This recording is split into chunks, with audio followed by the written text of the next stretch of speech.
Good afternoon. It is 12:30 here in New Zealand on Thursday. So welcome to another Lunch and Learn with me, Lorraine Hamilton. We are streaming live to Facebook, LinkedIn, and YouTube. So go ahead and let me know what platform you're watching from. And also whether or not this is your first Lunch and Learn with me or if you've caught some of the other sessions. And it doesn't matter if you are watching the replay, then go ahead and pop your comments in anyway. Inner critic work is what we're talking about today. And it is so important for us to do this work in order to step into our Technicolor life. And it's something that I've found that pretty much every single one of my clients experiences to some degree or another. And after, over 15 years of doing this, that's quite a lot of clients.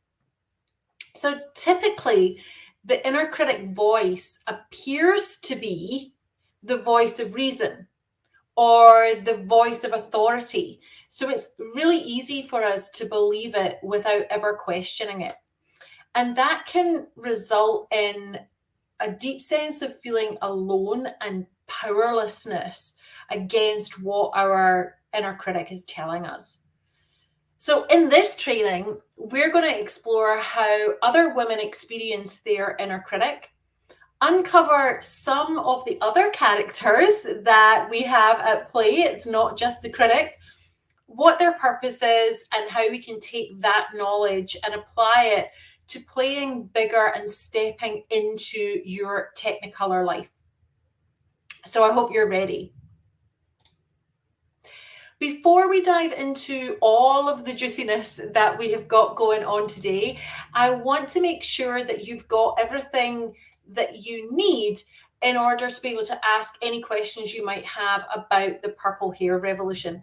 So the Purple Hair Revolution is my 12-week coaching program where we dive really deeply into topics like inner critic and inner wisdom, dealing with criticism from ourselves and from other people, tapping into our heart and gut intelligences that I introduced you to in last week's Lunch and Learn, and aligning them with our head brain. We look at goals and fear in a completely different way and a whole lot more. It really is your journey to your own transformation, innovation, regrouping, and reorientation. This cohort starts on the 20th of April, 19th of April, depending on where you are in the world. So there's still time left to join us.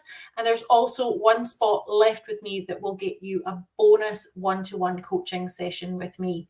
I hope it's going to be yours.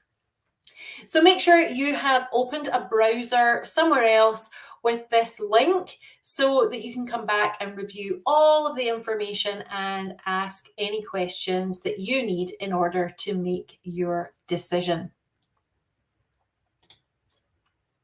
So if this is the first session that you are catching in this series with me, then let me share a little bit about me so that you know that you are in safe hands. I have more than 15 years experience in the personal development industry. I'm globally accredited as a coach and trainer by the International Coaching Federation, which is the gold standard in coaching. I've got more than 10,000 hours of client experience under my belt. I've trained in professional coaching, neuroscience, neuro-linguistic programming, cognitive behavior coaching, solutions-focused coaching, M-braining, heart coherence, and plus many, many more. I'm also the coach that other coaches seek out to upskill, like Alexander Combron, who is the #1 French relationship coach. And we have just released an interview that I did with Alex for his community. So you can do a search on YouTube for Alex Combron and you will find that interview. I was also sought out and invited to become the program director at Coaching Evolved, which is a cutting edge coach training program. I've been teaching and certifying other coaches for over 5 years. And before all of that, I was an engineer, being featured in lots of different podcasts and places. In fact, I did a great interview last week with Dr. Caroline Brookfield on creative lifescaping. It was a whole lot of fun, and we talked about some of what I'm sharing here today with you. Plus, she really put me on the spot and dared me to come up with a magic trick right there and then. It is definitely worth a watch. So you can find it on my LinkedIn, Facebook, and YouTube channel. Check it out. All right, that's given you lots to discover. So let's dive into today's class. And I couldn't be more excited to bring you this today. So most of us are familiar with the idea that this image is portraying, right? It's that idea that we have the devil on one shoulder and the angel on the other. So what are some of the things that the devil might be saying? And if you're watching live, or even if you're watching the replay, then go ahead and pop your ideas into the comments. So what are some of the things that the devil might say, whisper in your ear? I'll give you some examples. So it might be like things like, eat this, or don't do that, or that would be fun, wouldn't it? Go on, one won't hurt. So that's the kind of thing that we often hear from the devil. And what might your angel on your other shoulder be saying? So usually the angel is the one that's trying to look out for you and go, oh, we shouldn't do that. You know, if we want to stick to our health goals, then we shouldn't eat that, or we shouldn't do that. Or, yeah, I know that sounds like fun, but is it really safe? Yeah. So you have probably heard these voices before, but ask yourself, which one is louder? So which voice is louder? And if you're on here live with me, then do jump in the comments and let me know. So these two voices, the angel and the devil, they often get locked into a battle, and it can be really hard to make decisions and know what to do next, right? Who usually wins? You know, I tell you, it takes a lot for my angel to withstand when my devil's got his taste for sugar. When there's cake in front of me, the devil is definitely really super loud, super loud. So this is what we're talking about here today. And I'm going to dig into this a little bit deeper, because there's more to it than just the devil and the angel. And the inner critic, or self-critic, if that's the language that you use, is not just the devil talking. The devil is much more likely to encourage you to do things that you know are not in line with your technicolor life or your goals or your vision. Things like what I said, you know, eat this, do that, just go on, just one. Yeah, that's the language of the devil. The language of the inner critic is a bit different.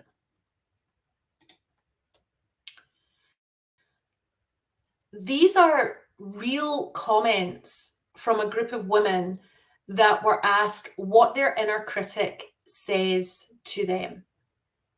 And it's just a small handful of the comments that I've collected. So I'm going to read each one out, because I know there's a lot of words on this slide. And I want you to notice what you feel as I do that. You're not a good enough mom. You're not successful enough professionally. You've not lived up to your potential. This is more than you can handle. You're not pretty or thin enough to be more visible. You aren't prepared enough. You don't know enough. You're not ready. There's so many other people out there already doing the work that you do. What could you possibly add that's new and different? Who are you to act like the expert? You need to study or learn more because you're not as smart as the other people in the room. Who do you think you are? Other people are already doing this way better than you can. When you go against what mum wants, you're unlovable. You're too old to start something new. You're so passive. You never take initiative. You're a terrible feminist. Who do you think you are to leave a perfectly good job that others would covet? Your business will not be successful. You're difficult. You're too much. You're interesting, but people can't deal with that. So what do you think when you read these statements? Are they familiar to you? What would you love to say to each of the women whose comments are included here? If you're watching, please put your messages in the chat. Our inner critic is cruel. It's really cruel. So why? Why do we have this inner narrative at all? Where does it come from? What purpose does it serve? Well, our inner critic is an expression of our safety instinct. It's the part of us that wants to avoid any potential emotional risk or harm. But this part of us tends to mislead us because it's only concerned with avoiding emotional discomfort. It's got no interest in fulfillment or joy or self-actualization.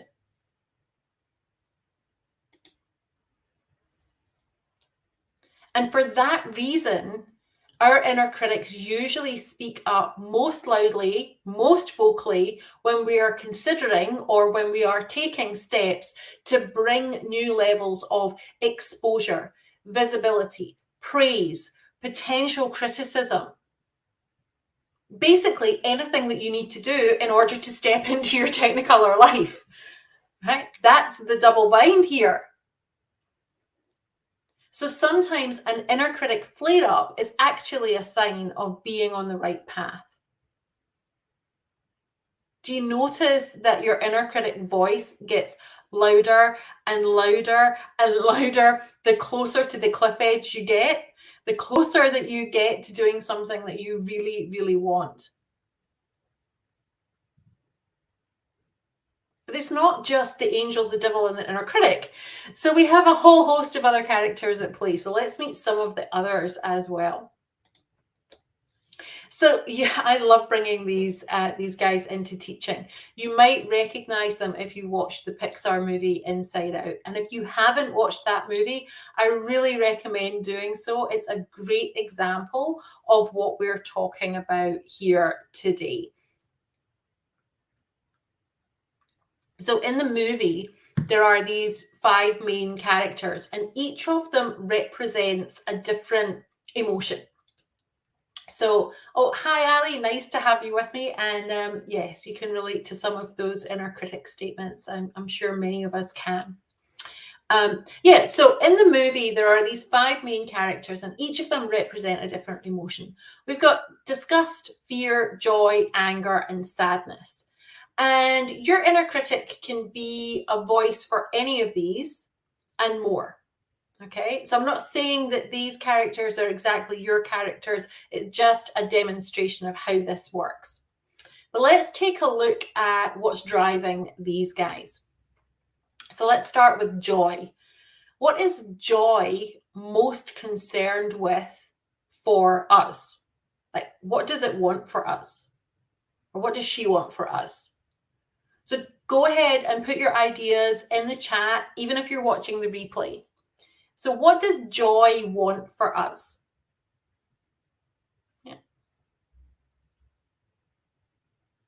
I start with joy because I think it's the easiest one to connect to. I hope it's the easiest one to connect to.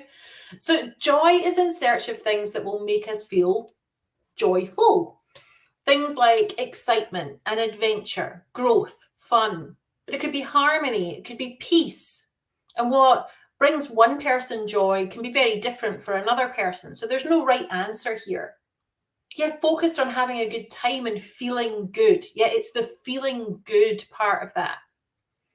So let's do another one. Let's go to fear.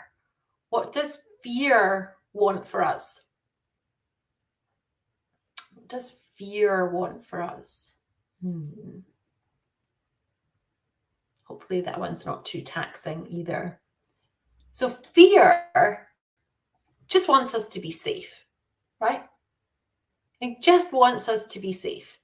And this is very much aligned with that inner critic. It's definitely fear wants to protect us. Absolutely, Ali. Fear wants to protect us. And so does our inner critic a lot of the time. It's that vocal experience of our safety mechanism. It's like, don't do this. The safest place for you is right where you are right now. So we don't want to do anything else. So that's where a lot of the inner critic comes up from. So very linked to fear. So let's go to anger next. What is anger looking for us? Right, so this one might be a bit trickier if you've been socialized, as many women have been, to never display anger. Oh, hi, Nat. Nice to have you with me.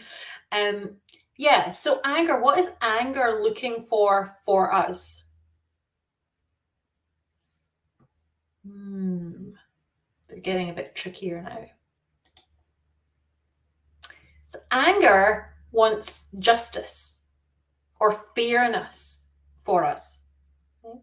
We get angry when things are frustrating us and when things are not going right. It feels unjust. It feels unfair. That's usually when we start to get angry. And it's either for us or on behalf of other people. Yeah. Yeah. Okay, let's take sadness next. What could sadness possibly want for us? I love that the chat is starting to busy up.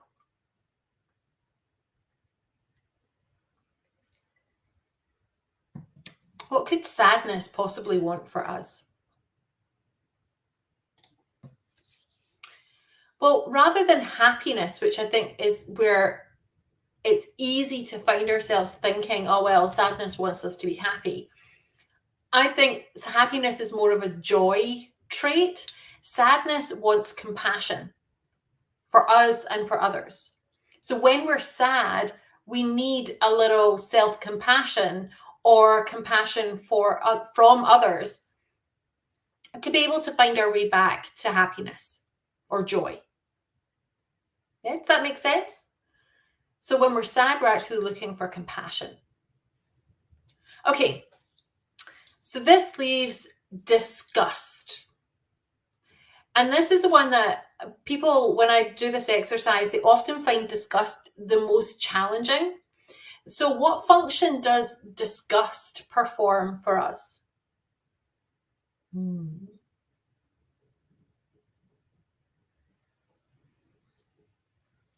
Disgust. So disgust is all about our expectations of ourselves and of others.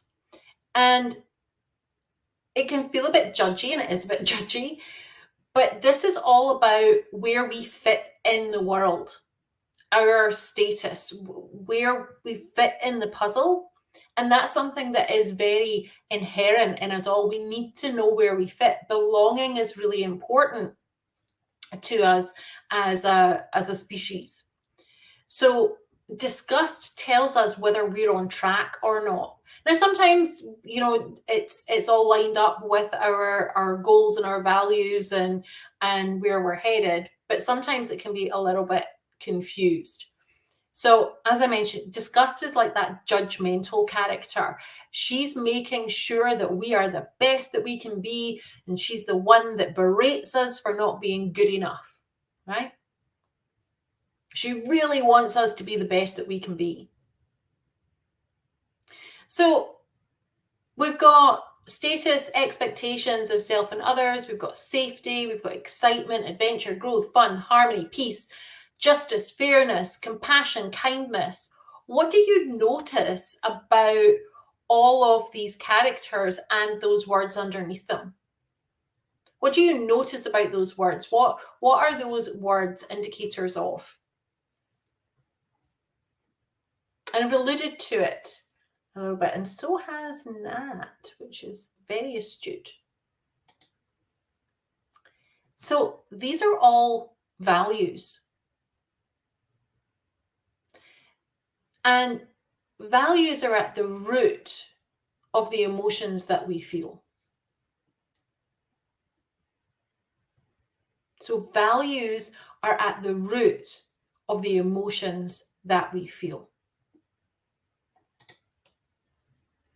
They're also the foundation of your Technicolor life and playing bigger in your life, career, or business. So it's important to know your values and the values of your inner characters, because this is the first step to getting unstuck and playing that bigger game in your life. So we're going to talk a bit more about values for a little while, which is one of my favorite things to talk about, and Nat knows this. So values are our motivators. They are what drives our behavior consciously and non-consciously. So I'll often say in my classes and with clients that you can't outrun your values. But so many of us don't know what ours are. You know, we're given our first set of values from our parents and caregivers at a really, really early age. And many people never question that. But your values do change over time, and not knowing what your values are can lead to self-sabotage, which is what we talked about last week. So I've spent years, like years and years and years, developing ways for you to uncover your core values right now. The things that are most important to you and how to understand them. So if you want to access some of the training that I have developed, let me just give you a different link to go and check out.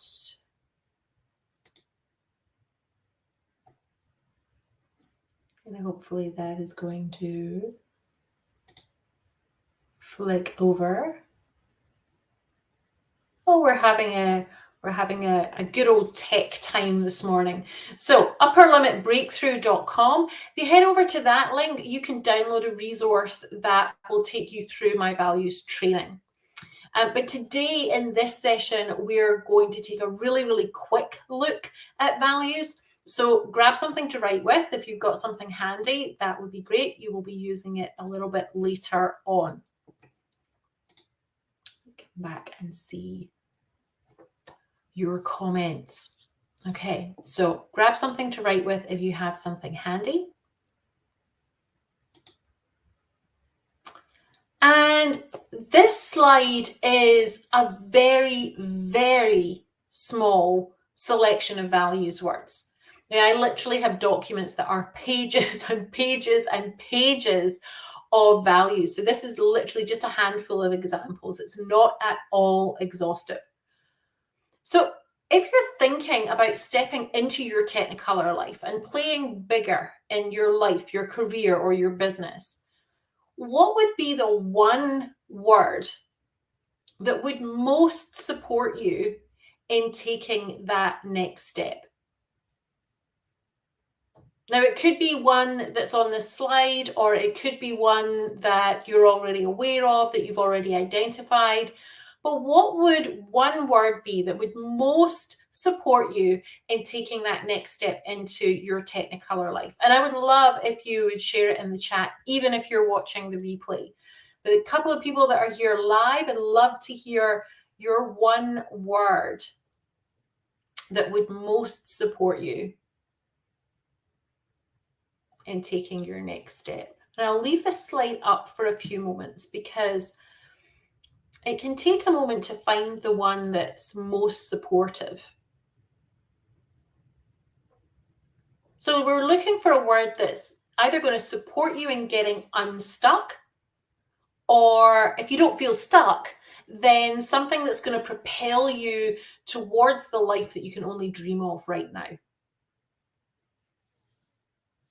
All right, I love the shares in the chat. So we've got courageous and nurturing. These are excellent, excellent words. All right, so write them down.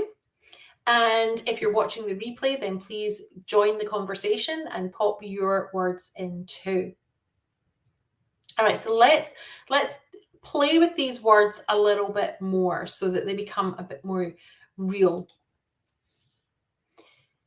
So we want to look at this value a bit more deeply. So we've got nurturing and courageous on the table at the moment. So what would be different if you were truly embodying this value right now? That's what I want you to start to imagine. And here are some prompts to help you think about that. And I recommend writing each of these down and then answering the questions. So, where do you feel and experience this value in your body? Where do you feel courage in your body? Where do you feel that sense of nurturing in your body? Is it in your heart? Is it in your head? Is it in your gut? Is it in your legs? Is it in your fingertips? Is it at the end of your nose? Where do you feel that value in your body? And again, please share, because your sharing helps other people to see that they are completely unique. But you can share a common experience.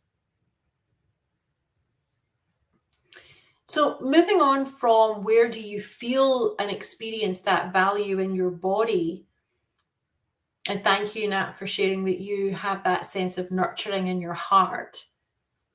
What does the quality and the texture of that value feel like? What is the quality of courage? What's the texture of courage? What's the quality and texture of nurturing? Like, really consider what it feels like. We've identified where it is, so both of them are showing up in the heart space, but really consider the quality and texture of that value.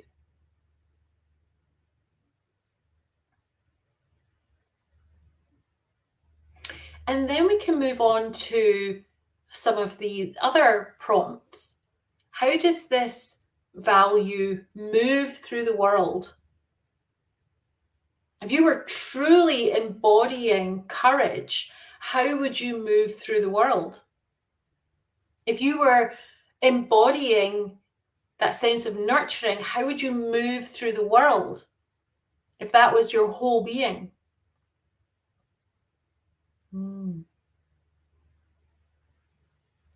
How does courage interact in relationships?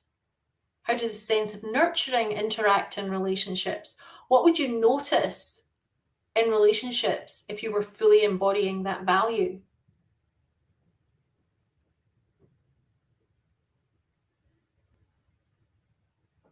I love the comments in the chat. We have the quality and the texture of courage being strong and firm, and the quality and texture of nurturing being warm, fuzzy, strong, secure, safe, loved.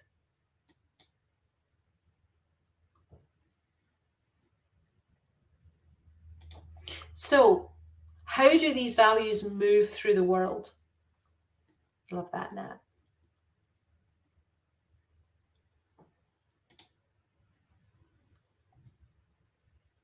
How do they interact in relationships?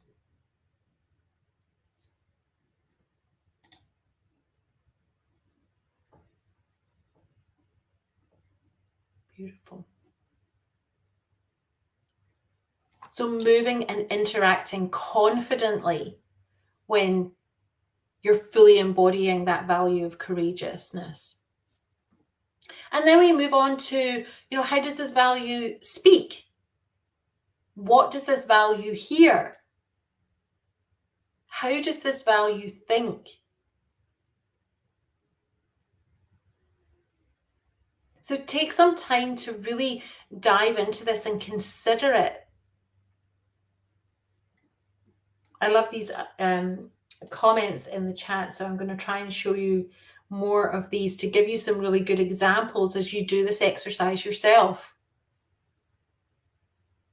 Do to one as you would do to others. Love, honesty, leaning on me and others. So this is getting into the juice of Nat's version of nurturing. So remember, you can have nurturing, it doesn't have to look exactly like Nat's. You could have courage, it doesn't have to look exactly like Ali's. Really feel into your value and how it shows up, how it speaks, what it hears. How does it filter the information that you're pulling in? If you saw our first Lunch and Learn a couple of weeks ago, we talked about the amount of information that you're being exposed to at any one time and how we filter that. How would this value filter all of that information?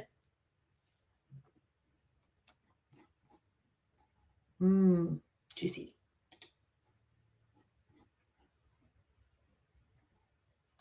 And once you've done that, the more that we can consciously embody the values that support us in stepping fully into our Technicolor life and playing bigger, the easier it becomes. And step by step, we begin to raise the volume of our more supportive characters, right?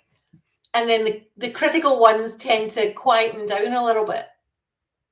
And that's what we're trying to do here. I used to be a sound engineer, and so I've just got this visual of like a mixing desk and moving the faders up and down and moving those more supportive faders up and then pulling back on the less supportive characters that we've got. So using what we've worked through today, what is one thing that you can commit to today that will help you embody your value more? So go ahead and drop it in the chat for accountability. So what is the one thing that you can commit to today that is going to help you to embody the value that is going to be supportive to you more? Drop it in the chat. The power of making that visible, whether you're watching live or whether you're watching the replay, has been proven. So drop it in the chat. What's the one thing that you can commit to?